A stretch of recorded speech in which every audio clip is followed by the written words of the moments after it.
My stepmom said, "You're not invited to family events anymore," so I stopped inviting her to mine. The message came 3 days before Thanksgiving. Dad called to explain that Veronica felt I made her uncomfortable at family gatherings. Too many questions about her past. Too much attention on Dad. She needed space to bond with her biological children without my presence disrupting the family dynamic. "You understand, right?" he said, his voice small. I was 22. I'd been away at college for 4 years and visited exactly 6 times, but apparently that was too much. "Sure, Dad, I understand perfectly." I stopped answering his calls after that. For 2 years, I focused on building my career in event planning. I worked 70-hour weeks, landed major corporate clients, and saved every penny. By 24, I'd launched my own company specializing in high-end weddings and galas.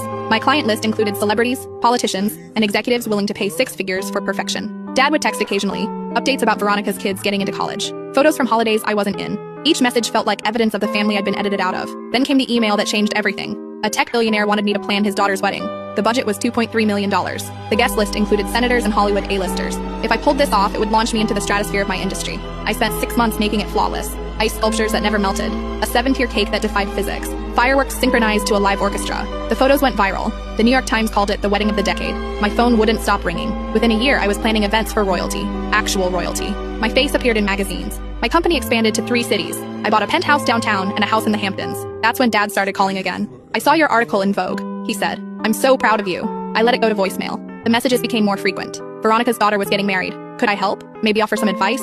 A family discount? I ignored every single one. Then came my own wedding. Dimitri proposed on a yacht in the Mediterranean. He was a venture capitalist who understood ambition. We planned an intimate ceremony at a private villa in Tuscany. 50 guests. All people who'd actually been there for my journey. Dad somehow got my assistant's number. He called her directly, asking about +1s and whether Veronica's kids could attend. My assistant forwarded me the voicemail. I called him back for the first time in 3 years. "I got your message," I said. "Oh, thank God. I wasn't sure you'd—" "I'm not sending an invitation." Silence. "But I'm your father, and Veronica needed space from me, remember? I'm just respecting her boundaries. That was years ago. She's changed. We've all changed." "I'm sure you have," I said calmly. "But my wedding is for people who wanted me at their family events. People who made space for me when it mattered. You're really going to exclude your own father?"